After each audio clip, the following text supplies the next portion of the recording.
Thank you very much. The Sultan was reminding me of my title.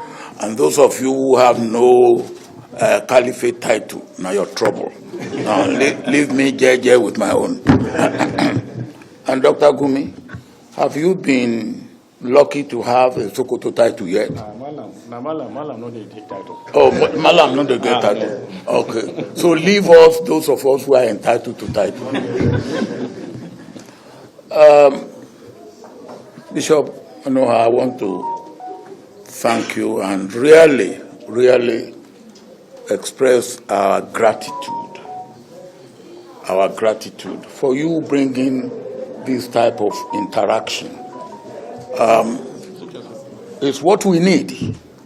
In fact, we need this on a daily basis to be able to talk to ourselves and talk among ourselves rather than talking at ourselves. I always say this: each and every one of us has solution for Nigeria problem, but each and every one of us is wrong. When you bring your own and you think it is perfect, don't listen to the other man. But one thing I believe we all have in common: Nigeria. One thing that we have in common: Nigeria. Ijo nation, if you like. I have never used Yoruba nation, and I will never, because I believe that my Nigerianness is bigger than my Yorubaness. And neither my Yorubaness nor my Nigerianness should stand in the way of each other.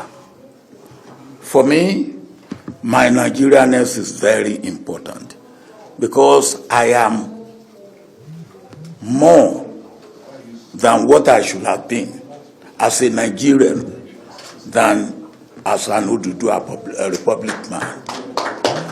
And I believe that that should be the case for every one of us.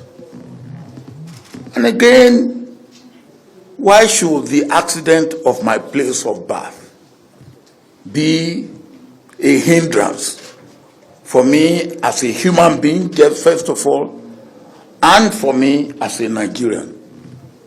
If I have been born in Sokoto, the chances are probably 99 to 1, I will have been a Muslim. If I had been born in Sokoto. If Sultan had been born in Abeokuta, the chances are 99, no, it won't be 99. It will probably be 55 to 45 that he will be a Christian.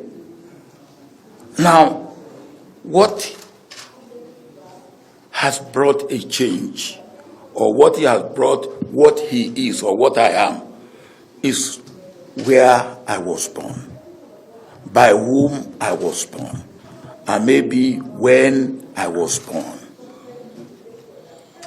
Why should that be a deciding factor for me as a human being? So when we come up and we look at ourselves only in the context of where we are born, when we are born, and how we are born, I believe we are making a mistake. And I have no apology to anybody that I feel that what God has given to us in Nigeria belongs to all of us in Nigeria. And anybody who feels otherwise, good luck to him. The point is that we must aggregate. If you are born in a place and there is a particular treasure in that place, you must enjoy more of it than others in other parts of Nigeria. And that, I believe, whether it's stone, with which the Nigerian Railways and the Lagos Port were built, which came from Abeokuta, which nobody paid anything for in the colonial days. Now, don't laugh. This is true. Or the coal in Enugu, which some of it was used to drive the locomotive and whatever. The point is that it was all a gift of God to all Nigerians. I want to say that because to me it is very, very important. Humanity and the gift of God. I believe we must understand them and really know how we manage them together. I want to talk more about domestic before I come to the external, which Akim talked about dropping the ball. I will come back to that. In domestic, it has been mentioned, and we all know it, the language with which we talk to ourselves. Somebody there said, oh yes, you know your thing and all that, but this one. Now that is an insult to me, with all due respect. I see that as an insult. And that is not the language of a well-bred, well-brought-up person in an African society. One of the things that we respect in African society is age and authority. And with all due respect, I have them both. Age and authority. With all due respect, I have them both. So I don't deserve any disrespect from anybody. Having said that, there are two issues to me that are very, very important.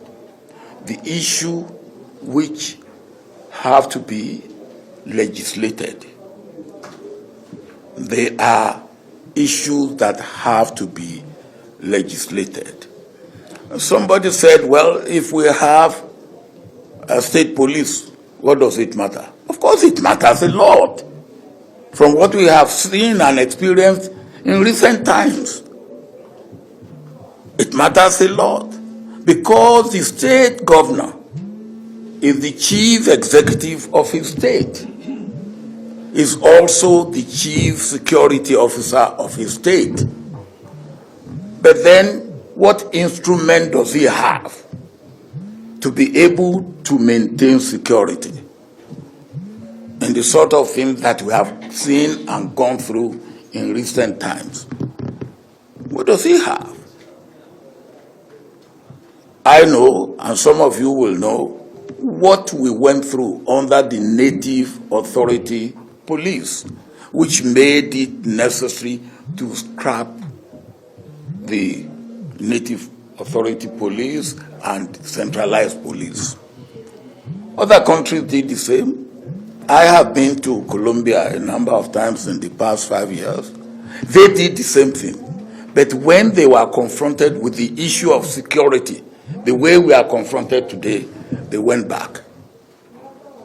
And if we are going to deal with our issue of security, somebody put it rightly, most of these are local, and they have to be addressed locally. And to be addressed locally, there must be the instrument with which they can be addressed locally. So there are issues of legislation, and I do hope that our leaders at the executive and legislative level will realize that there is need for some legislative action that had to take place before even the next election. The second point, which I have mentioned a little bit in passing, is the issue of the language with which we address ourselves, and the relationship that we build among ourselves. One of the things that I used to take as example is the Sultan and Cardinal Nayaka. They come together, irrespective of religion, and they have common front, common attitude, common solution, common struggle against what they perceive as our problems. Your Eminence, what you are doing, may God give you the ability to continue to do it in this respect. Issues of relationship, issues of language, issues of action we take.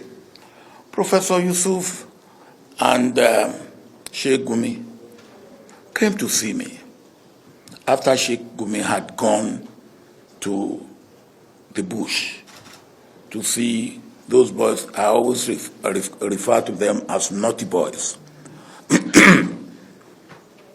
And a number of things were going around before they came to see me. One was that Sheikh Gumi said that the Yoruba, the Christian soldiers were the one that were killing their people, or something like that. And the second was that he was anointing bandits. So when Sheikh Gumi came, the first question I asked is, did you really say that Christian soldiers were the one killing your people? He said he didn't say that. And in my making effort to receive them, I've called one person who I thought was important. He said, Gumi, I will never talk to him. I said, well, the good thing, if you won't talk to him, I will talk to him. And I talked to him. And I was wiser for talking to him. Much, much wiser for talking to Sheikh Gumi and his team. The first thing that Sheikh Gumi made me to be aware of is that in where those bandits are staying, they have absolute control of it. And in fact, whether it's the military or the police, they don't go to their camp. I wouldn't know that.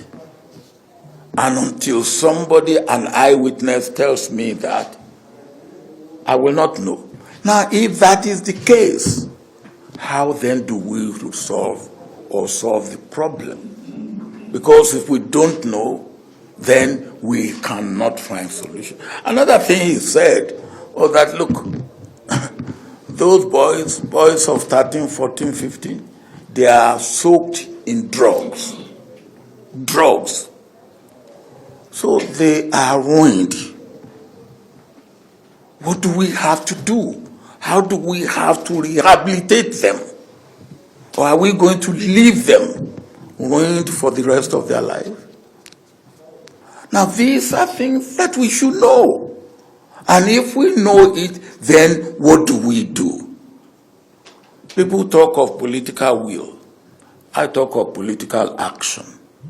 Political will is not enough. Political will must be matched by political action. I believe that if we are able to deal with what I call the moral content of our relationship and our language through what I will call moral rearmament, then that will be one issue being resolved. And that will involve all of us, but particularly you, the clergy, Christians and Muslims. And if there are people who are also in other religion that they feel that there is some what they can do, yeah, African religion. yeah, then we will. No, I have nothing wrong with that. All right, but this the responsibility of all of us. Another thing that I will plead in this thing is whatever we say here or whatever we say in the corner of our houses should be matched by what we say publicly. Some of us will say something differently, and we come out and say something at home and something different in the public. I believe honesty, integrity demand that we should say it, we should understand it, and say it, and be able to. The point is this: I think we should say this to ourselves: no group in this country, in any part of this country, can dominate the rest of this country without their willingness to be dominated. If we know that, why don't we come together, put our hands together, and really forge ahead in unity, in understanding, and in mutual respect and mutual profit for all of us. Now, the issue of the youth has been mentioned, and somebody said one thing about education, about empowerment, and about skill for youth and employment. If over 14 million Nigerian children that should be in school are not in school, that should be the starting point, because those are the recruits for Boko Haram of 10 years from now, 15 years from now. On two occasions when I had the opportunity, I launched UPE in Sokoto. I launched UBE in Sokoto. Although both of them were not continued, but Sokoto was the better for it. And I was surprised the other day when the Sultan was telling me what has been achieved in Sokoto as far as education is concerned. But there's still a lot to be done, and there's continuity to be maintained. That is the immediate future of the youth.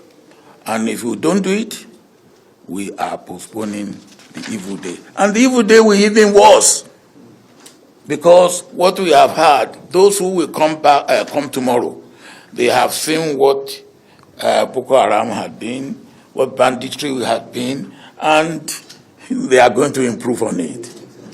I always say to my children, I pity you. By that time, I pray that I will have gone. Not that I really pray that I will be gone. But I will be failing in my duty if today I do not shout and scream about this. Because it will come. There's nothing we can do about it except to start addressing the issue today.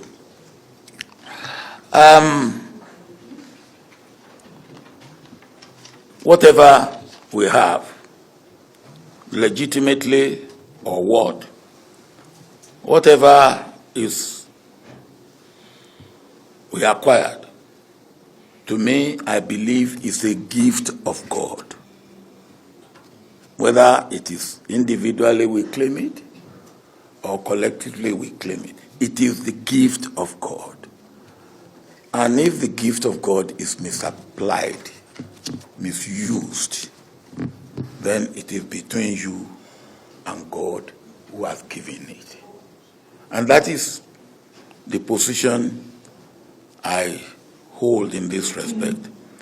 Let me now conclude with my recent experience. I was in France not too long ago. I went to brief President Macron about my work in the Horn of Africa. And after I had briefed him,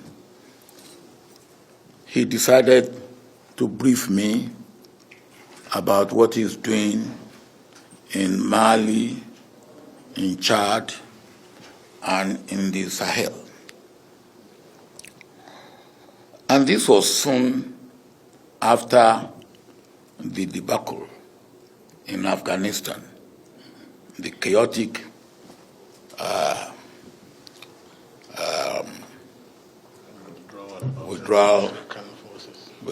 withdrawal from Afghanistan. I must mention this. I was in Afghanistan 3 weeks before the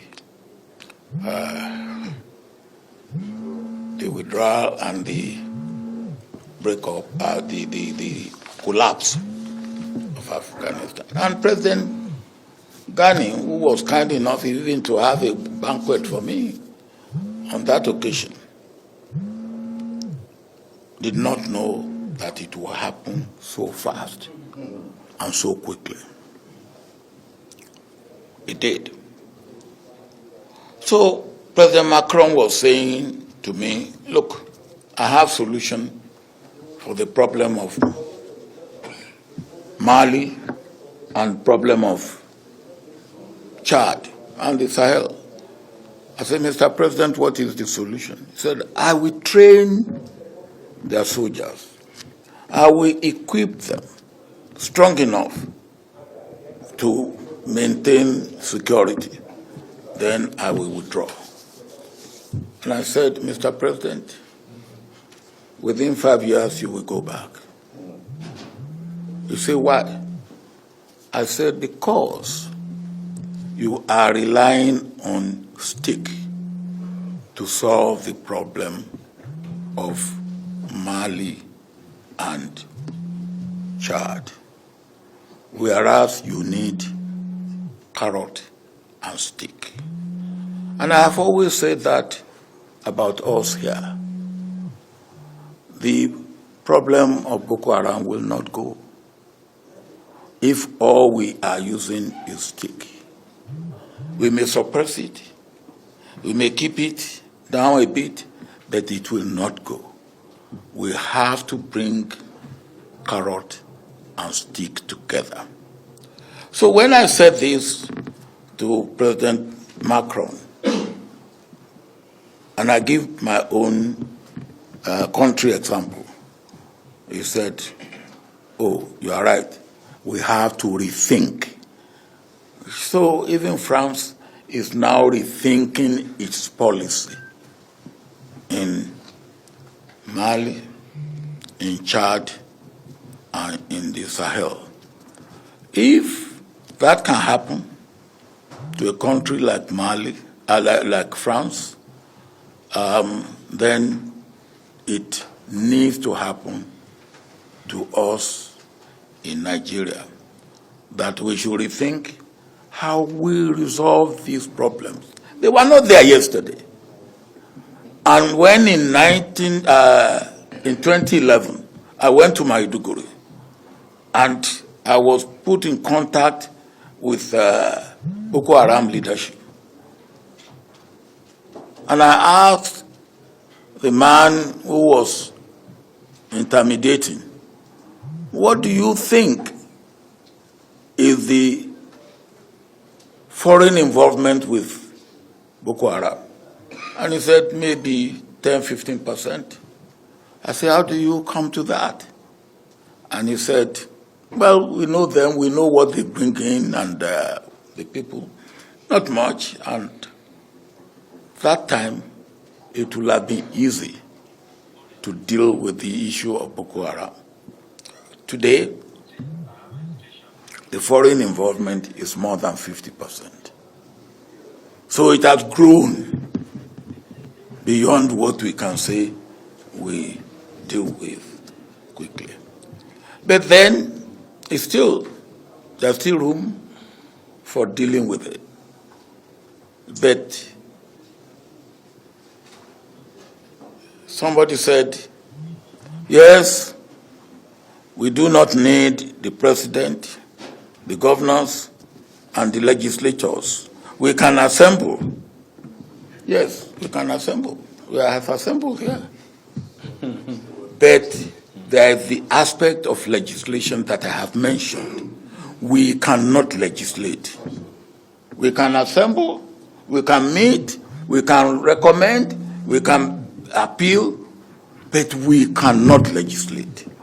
And that is why we must go to them, we must carry them along, and the senator will say, you're right. And he cannot do it alone.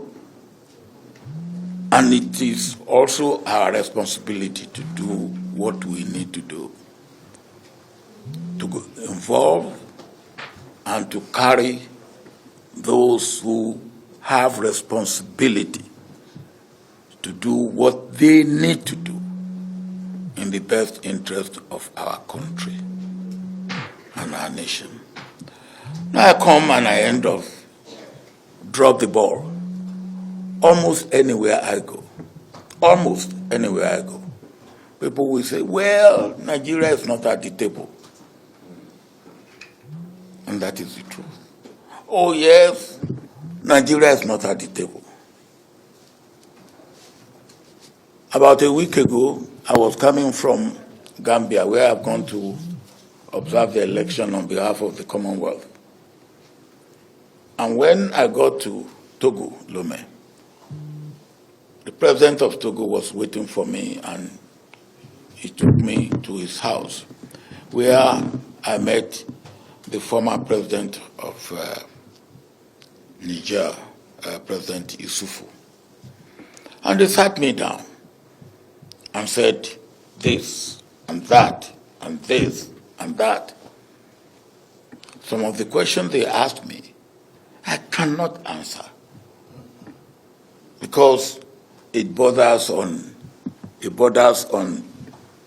what they expect Nigeria to do, which they found Nigeria not doing.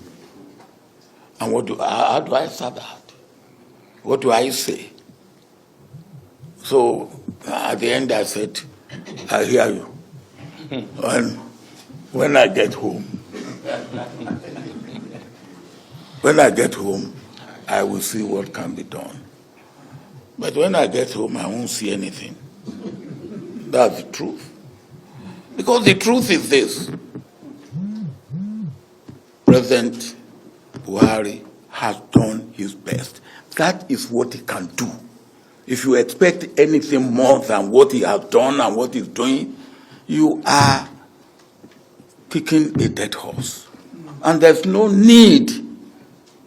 So, if they pass all this into me and say this, what do I say? I say what I think I should say. I understand the point you are making. When I get home, then they will not let me go. But then, where do we go from here? We cannot fold our hands. I believe, and that is part of what we are doing here, and what I believe we must continue to do. How do we prepare for post-Buhari era? Buhari has done his best. My prayer is that God will spare his life to see his term through. But what do we have after Buhari? What should we do to make post-Buhari era better than what we have now? That is your responsibility. That is our responsibility. And that we cannot, and it's not question of passing the buck or and saying, look, it doesn't concern me. It concerns all of us. I will finish. Just wait, you are in a hurry. I was talking to some people this morning before I left Lagos. I was leaving my hotel and a lady came and said, "Sir, I want to take you down." I said, "Down where?" I've never met her before. I said, "He said, down where we have some youth." I said, "Youth?" He said, "Yes, USAID is giving us money to train some youth in youth empowerment, youth employment, and youth entrepreneurial and entrepreneurship and all that." I said, "Okay, let's go." So we went under at the ground floor of Marriott Hotel where I stayed. And they were there. I said to them, "Look, whatever you are here for, we should thank USAID for making this possible for you. But if you don't take advantage of the opportunity you have, your future may be in jeopardy. But let me tell you, you will go through history. You will look at those who gave us independence, the generation before my own generation. And we can crucify them again and again. But what we cannot change is that they gave us independence. We cannot change that." I said, what you will look, when you look at my own generation, which is the generation following the generation of those who gave us independence, you can crucify all of us and take all of us one by one, and including those who are already dead, dig them up and nail them to the wall. I said, but one thing you cannot change is what that generation had done. It fought for the unity of Nigeria, and it laid the foundation of democracy. You cannot change that. I said, but your own generation and the generation that is coming, that follows our own generation, you must be asking yourself, what will you do? What will they say about you? You have to think about it. And I said, in the last 2.5 months, I've gone to 2 or 3 countries where the youth have now been recognized as an important, in fact, the main factor in election victory. One is Zambia. And the president of Zambia, the new president of Zambia, when I went to him, said, look, I will not have won this election if the youth have not supported me. I will not have won this election if the youth had not supported me. I said, thank you. I told you I just observed the election in Gambia for the Commonwealth. And after the result was declared, I went to the president who had the second term. And he said to me, my father, he was addressing me. Then I look at myself. I then look at his face. I said, yes, I'm old enough to be his father.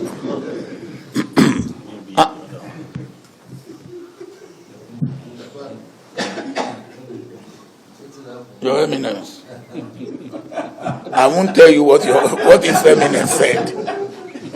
That's soldier talk.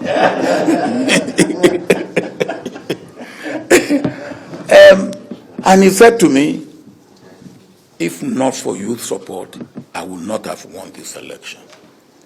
And I don't want to disappoint them.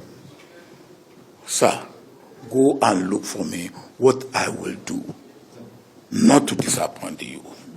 That is in Gambia. Then I left there. I went to Kenya. I wanted to brief President Uhuru Kenyatta about my work in the Horn of Africa, because Kenya is also part of the Horn of Africa. While I was waiting for the president to call me, Raila Odinga, who is the front runner in the coming Kenya election, came to me and said, "My brother, what will you do to help me?" I said, "Help you in what?" He said, "In the coming election." I said, "Well, let me tell you the lesson I've learned from 2 elections recently. Go and find a way to mobilize the youth. If you can mobilize your youth, you have won the election." The point is this: the youth have become important factor in our democratic system and democratic process and elections. And if they decide this is the way to go, that will be the way to go. And as somebody said, how do we encourage them so that they can go the right way for the good of all of us, but particularly for their own good? Thank you very much.